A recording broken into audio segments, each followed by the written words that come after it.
Why, hello there, everybody. Welcome back to 2B2T. We are here with 605 people. I was looking at the wrong numbers.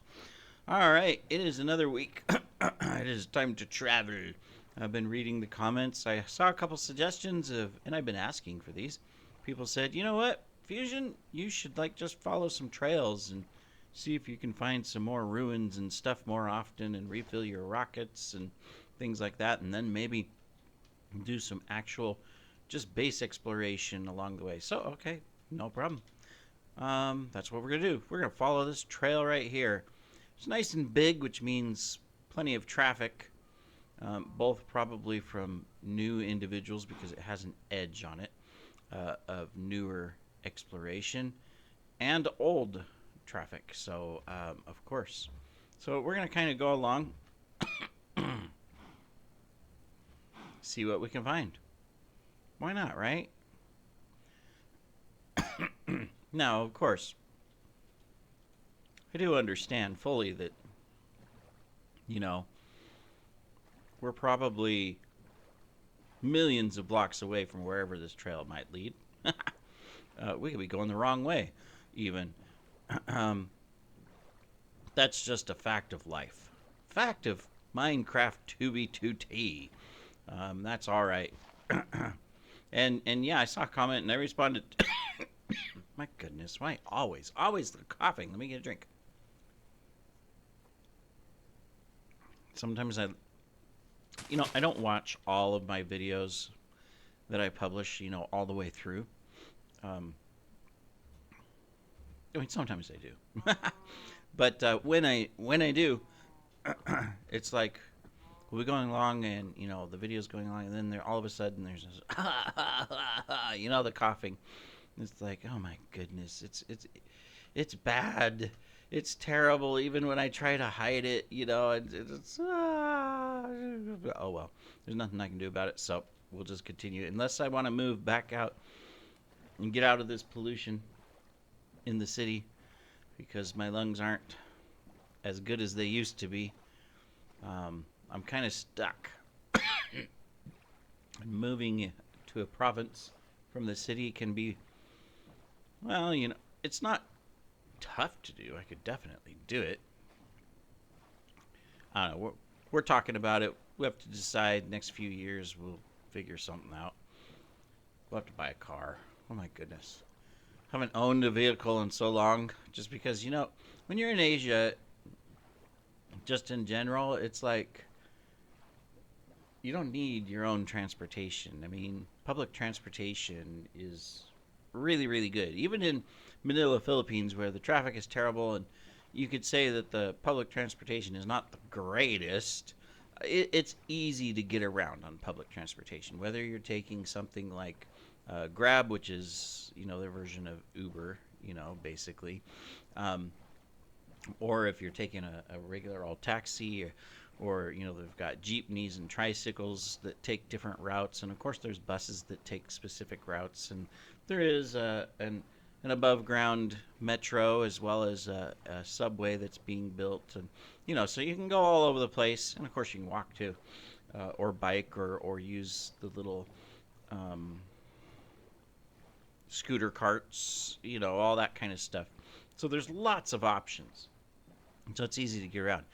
But the moment you get out of the city, it starts reducing. I mean, you can still get around pretty easily, but it's not as convenient. So, never bought a car because I'm in the city, or there was no reason for it. Gonna have to probably get one. I'd have to renew my license. Oh my goodness! When I went back home earlier this summer to the U.S., I had the plan of, I'm gonna renew my driver's license because it expired, in 2013, and I just haven't had a reason to renew it or anything. Went in, tried to do it, couldn't, because I have no proof of address in the U.S. I mean, I have an address, I have a family home, and stuff like that. But since I have no proof of address, I have no utility bills, no credit card bills, or things like that come to that address to say, hey, this is where I live, um, I couldn't get a driver's license. I couldn't even apply for a national ID, and I'm a U.S. citizen. But you had to prove, oh, you got to have a utility bill or a bank statement or something like that that comes to your house. It's like, really? I mean, sure, I could go plop $100 into a bank and have them generate a statement for me, probably. I mean, I could do that, I guess. Maybe that would work. But it's like, you have to go through all of that just to. I mean, maybe the driver's license based on state, because, okay, well, driver's licenses are state based, which is stupid. It should just be national. Um, okay, they want to make sure that if they're giving you a driver's license for that state, that's actually where you reside, type of thing. Okay, that kind of makes sense. But a national ID, which is now a big thing and fairly important, and I have a passport, of course, and I have my birth certificate and social security, card. But no, that doesn't prove you're a citizen, I guess. You gotta have a button. You gotta have a button. You gotta have a utility bill or a bank statement to prove that you're a citizen.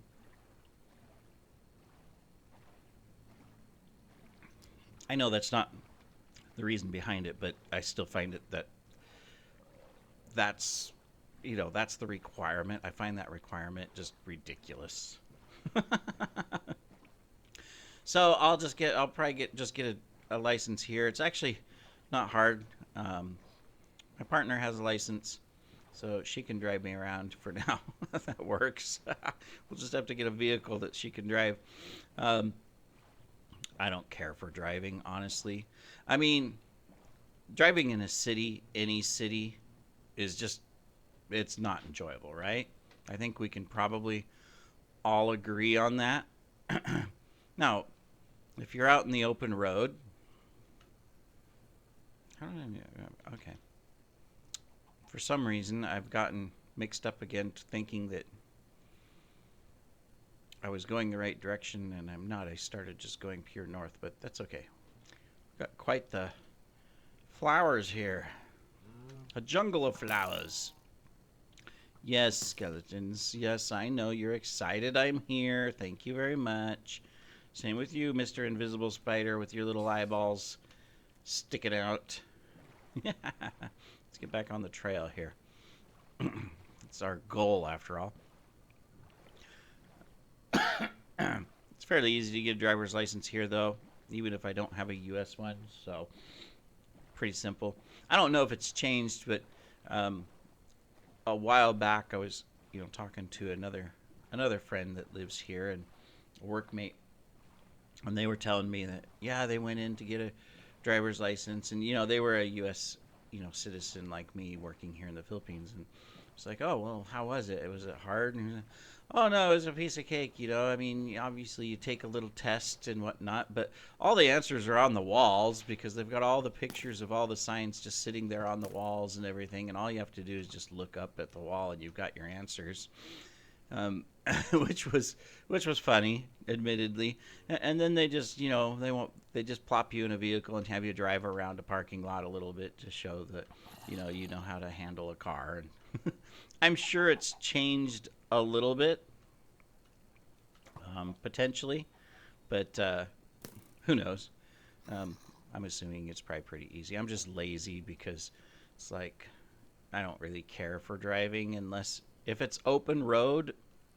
Like, I mean, I used to drive out across the country, between states and stuff, and that's just enjoyable. You're out just on the open road, or if you're driving in the back country, because you can just go slow with the windows down and enjoy the scenery. Or if you're on the open road, you're just traveling along, and you can stop where you want and stuff and see things and whatnot, and which I do all the time because I liked to do that. Like, I was a rock hound, and so it's like, oh, that looks neat. I wonder if there's any cool rocks over there, and I just pull over and stop. But found a lot of cool stuff that way, But anyways, I'm just um, but when it comes to driving around the city where you're just, all right, one stoplight to the next, it's like, you know, not very exciting or enthusiastic for that.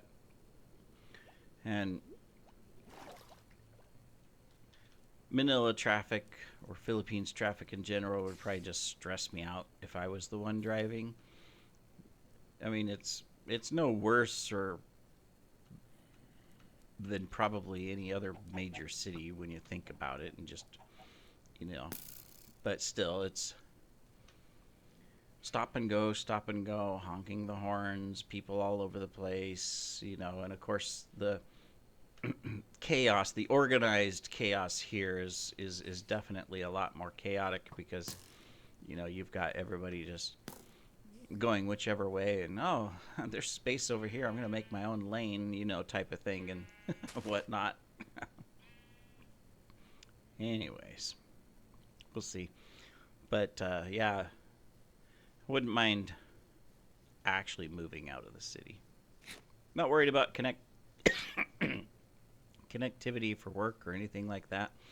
Um, you know, in general, I can get connected pretty easily and have solid connection. And Starlink works really good over here, so I could definitely do that and just get Starlink and work from that and whatnot. And occasionally come into the city when I need to and go to the office and stuff like that. So, you know, but we'll see. For now, we must deal with the pollution. It's not that Manila's totally polluted all the time. It isn't. It's just the past couple of weeks, it's been kind of like in an inversion type setting. And plus, there's a lot of rainstorms and stuff. And it's just not pushing. There's not strong winds. So it's not pushing the smog, you could say, out. So that's the issue.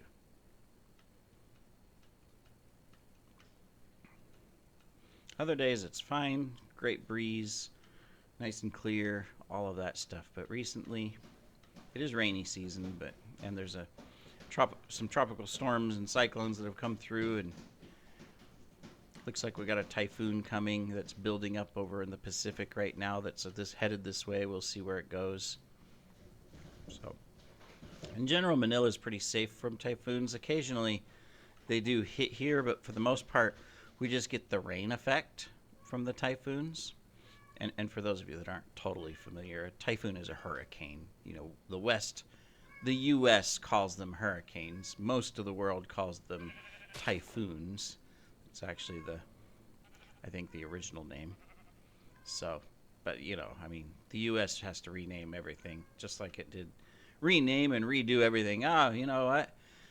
Metric system, it's existed for thousands of years. Ha! No way. No, we're going to introduce standard system, you know. We got to have inches and feet and pounds and stuff. We can't use, you know, that metric stuff. Oh, ooh, you know, and U.S. does the same thing with a lot of other things. Not that it's bad.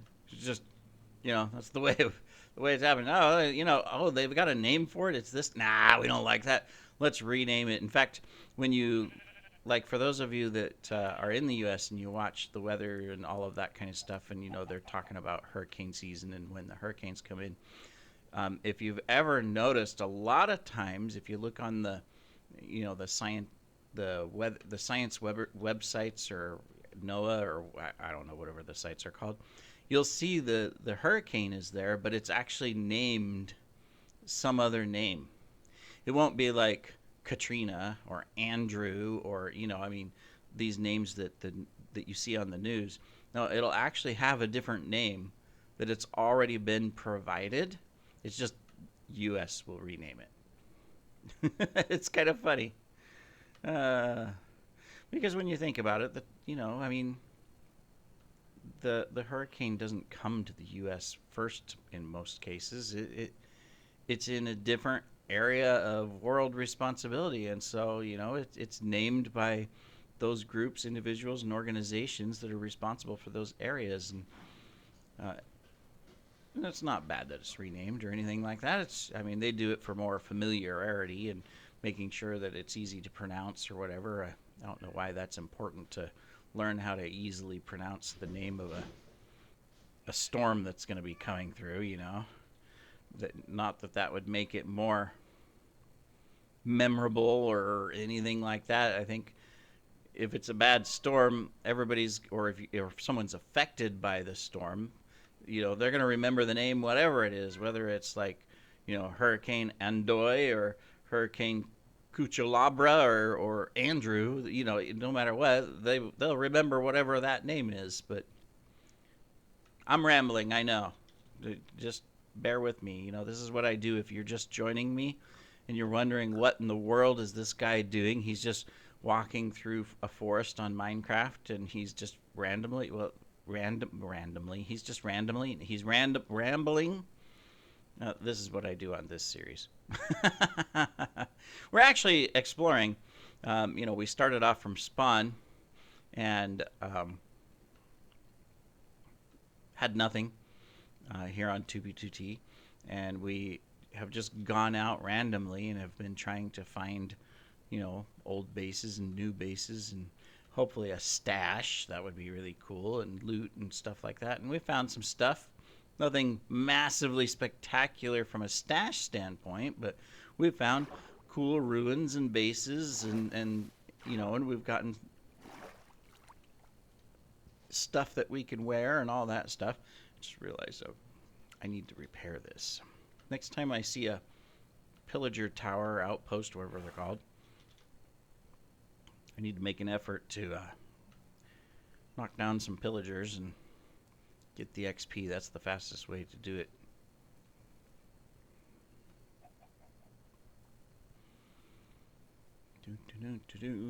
You know what?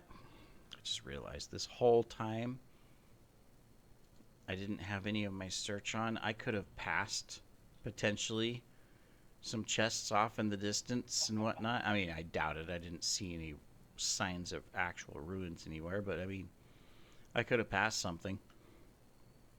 Whoops! We'll turn on our little cheaty visions and see if we can discovery something as we go. I'm still enjoying this series. I'm enjoying rambling off and then just going through the wilderness out into the middle of nowhere. So and then I've got my other, it's a nice break, you know, because I've got the main series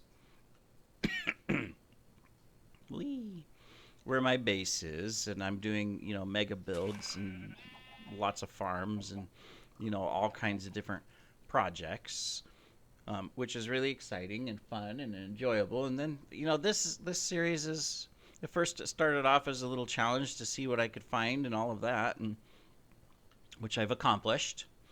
And now I'm out, you know, over 300,000 or 400,000 blocks. I forget. I don't know, whatever. I think it's over 400 now, or close to it. You know, I'm gonna make it to 500,000 blocks here soon. You know, retrospectively, it's gonna be soon. So, but either way, you know, I mean, I'm just enjoying it because it's not like I have a task of, oh, I've got to try to build this today or do all this prep work or, you know, anything like that. I'm just, all right, we're going to go in that direction. Just go. Right? I always get excited when lines show up and then it's, oh, it's just a trial dungeon. It's like, darn it anyways, trial dungeons.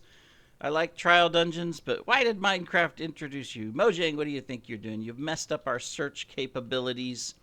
You've made it to where, you know, the lines popping up on the screen for a bunch of chests and barrels don't mean anything anymore because it's probably just a trial dungeon. I'm sorry, villagers. I know, you're probably discussing the predicament of your houses here, your library and your house. Was this your house, sir? Oh, well, yeah, I understand, sir. It's the dynamics of chunk loading and server changes. It's, yeah, you should have built your house a few blocks over in one direction or the other, and you would have had a complete house. But you're just right there in the middle of it. And, yep, it's unfortunate when that happens.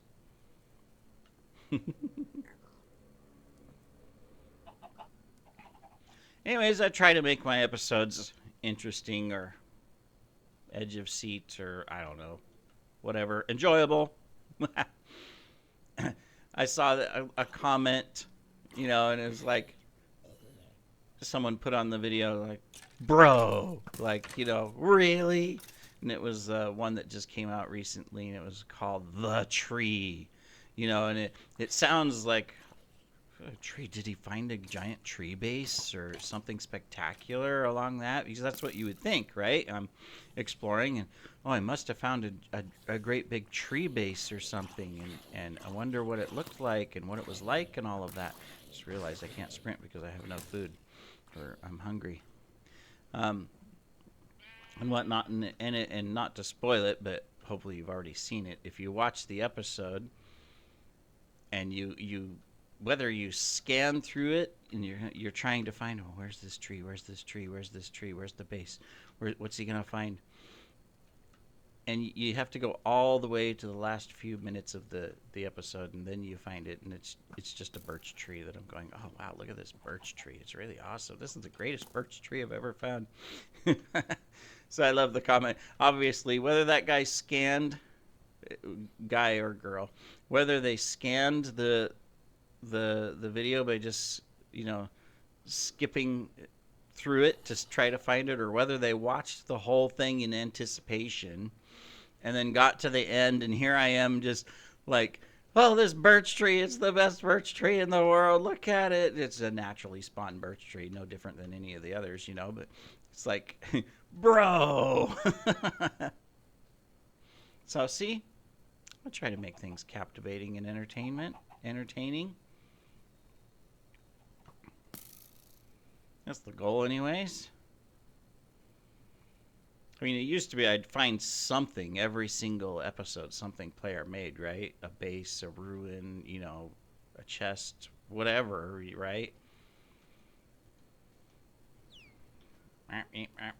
Now I'm out far enough that doesn't happen anymore, so even following a trail like this, I mean, most likely someone's come along here and they've just flown over it. It's not like they were stopping along the way and building little outposts and things like that. There's the chance that I find that. And I'm out far enough that, like, for those chests, like right there in that dungeon, it's like, well, that's not even worth going to look because we're out in the middle of nowhere, not even close to any major highways. And it's like the likelihood that someone's put a stash just right there in those two chests, clear out here, that would take them a long time to get to, very unlikely, right? Could be that someone popped up and said, okay, well, along this path for the next 1,000 blocks, any chests that are there, I'm going to put something in. But then I would see the little, like, okay, I would see the little thing where they popped out to that chest and they popped over to those chests, and I would see the trails and the paths and the records. But no, what I see is just a straight path on the map of the original person, whether they were flying along or boating along like I am now, making the trail clear back before in the 1.12 version or earlier, and then I see the extended path, the clear line of someone that came along in 1.19, so in the past year and a half or so, 2 years I think, that was following this trail. So I'm either going to see a little spike out. Obviously, if there's something along the yellow trail that was built back in those days, then the other person's already found it.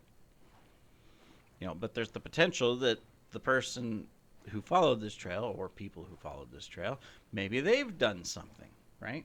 Either way, maybe we'll find something, maybe we won't. But we'll keep going and take a look. In the meanwhile, you know, I'm AFK on my alt and I'm AFK on my main. I've set up some different farms that we've been working on. I've been mass producing a lot of stuff at the base in anticipation for future builds and needs. I've been making shulks and shulks and shulks of mud, and I've been collecting shulks and shulks of vines through the vine farm, and you know, bones and dripstone and bamboo blocks and lots of other stuff. Right now I'm on a chorus flower and chorus, you know, rampage. I did a video, it'll come out soon after this one, on the main channel where I build a chorus farm. And it's a cool little farm, it works, but it's very limited, so I built a different one, not on camera, after the fact. You know, and it works better. Definitely you get a higher return on the flowers versus just the fruit. The fruit makes the purple blocks, but you need the flowers to grow the trees to get the fruit. So, you know, the first farm wasn't giving me a return. You know, I would put in 8 flowers to grow 8 stalks, and I'd only get 2 or 3 flowers back. And it's like, so it's not sustainable. Even though the video I watched said it was sustainable and all of that, and I've adjusted it and looked at the comments and I've done things to try, and it's like, no, this is not sustainable. Maybe at one point it was, but unfortunately it's too limited. So I did some research, looked at some different ideas, and you know, there's a simple, just straightforward flower farm that's automated, and I pretty much get a double return on it, a little bit plus of flowers. But that's all you get, is mostly flowers, a tad bit of chorus fruit out of it. And it's really slow because it's just sitting there. This is what I'm doing on my main account right now. You're sitting there AFK, you know, with the right mouse button held down with a chorus flower in your hand. And, you know, when the one on the block grows, it gets automatically broken and popped from observers and what. That's interesting. The boat went right into my... Oh, it's the skeleton popped it off. Okay. You know, but when it pops, I automatically replant it and the cycle changes. But, it, you know, it can take 5 minutes for that cycle to happen. So it's extremely slow.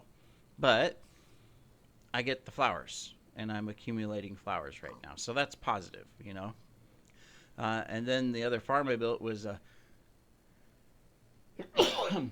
larger one, because if you want the flowers, you can't break the stalks. You either have to mine the flower off manually before you break the stalk under it, or you shoot it with like an arrow or snowball or something, and it pops the flower off of the stalk. And so, you know, that one, it's like you just plant the flower, let it grow freeform with no restrictions to a nice height. And then up above it, you have a bunch of dispensers in the sky facing down, and you can click a button and it'll just automatically pop all of the flowers off, and then you can use a water flow to pop all the stalks after the flowers have been popped, so that you can collect everything. And that one gives a good return. Automating it is a little bit more tricky because it's a large area. I can't put down rails necessarily because it uses water to pop the stock and collect all the goods. Now, I suppose I could adjust it a little bit to where, like, maybe I could put a piston underneath the end stone so that after the dispensers fire, it just pops up the end stone, and then that way it pops the stock. And I could have water all around it, just flowing all of the time. And that would make sure that you always have the collection. Well, no, I wouldn't be able to do water because I need the rail. So I'd have to either have a minecart hopper underneath collecting everything, or I would have to have just hoppers. And then I have a rail that I'm sitting in and just constantly clicking. The problem is if you do a floor of hoppers and you're constantly clicking, you're just going to click into a hopper all the time. So that won't work. So you'd have to have a minecart hopper underneath doing the collection. Yeah, now that I think about it. So that way you could just hold the right mouse button down and you're in a rail cart and you're just following a path, constantly trying to plant the flowers as they get popped off. You still got to wait a good 10-15 minutes between harvests to allow time for the stalk to grow and put out all of its buds. So they're just not the fastest farms. I mean, some of the videos I watched, it's kind of funny, you know, oh, you can get 5,000 per hour and, you know, and all of that. And it's like, really? Are you using some growth accelerator or something? Because I'm getting like, you know, per harvest, maybe 14 flowers and a stack at most of chorus fruit, usually half a stack probably. And I'm only harvesting once every 10 minutes minimum, you know. I don't know how you get that much per hour because I've looked at the farms and it's like, no, you guys are exaggerating, or you're using growth accelerators. You've increased the tick speed on your on what you're playing or whatever, you know. It's because it's just a slow, I mean, they're slow growing, and I don't know. Or I'm doing it wrong. That's very likely. Very, very, very possible. All right, well, believe it or not, it has been 32 minutes of recording of me just rambling on about random stuff. Here, we're going to place a banner there. Okay, there. We did our job. We placed a banner. Woohoo! We've claimed this land in the name of Fusionia. Everybody who travels through here in the future must pay me a tax, a travel tax through my territory. I demand 1 shulk of gold blocks for every person who travels this path after me. So, if you're watching this video and you're following my trail to, you know, potentially catch up or see what I find or things like that, you owe me a shulk of gold blocks, okay? Right? You're gonna reach out on my Discord and you can say, hey, I was traveling your trail. I need to pay the travel tax. I've got the shulk of gold blocks. When can we meet up? And that's what you're gonna do, okay? Right? You guys are all in agreement, because the moment you started watching this video or any video of mine, those are the terms that you agreed to by watching the video, right? Yep. So, no denials, okay? Prepare your gold blocks. I mean, it could be that no one is following my trail, so therefore I'm not going to get any gold blocks. But I'd like to think that the likelihood is that there's a couple people following my trail occasionally. And so therefore, you've got some gold blocks for me, don't ya? Yes. All right, see? I've already thought of a captivating title for this video. Shulks of gold blocks. And I know you've reached this point in the video and you're going, Fusion, I thought you found a bunch of shulks of gold blocks as stash. But no, instead you're telling me that because I watched your video, I may need to give you a shulk of gold blocks because I watched your video, and so as a result, I've agreed to those terms if ever I cross your path on 2B2T. Yep. You heard it here, folks. I'll be looking for your DMs. All right. Thank you very much. We'll see you in the next video, everybody. Take care.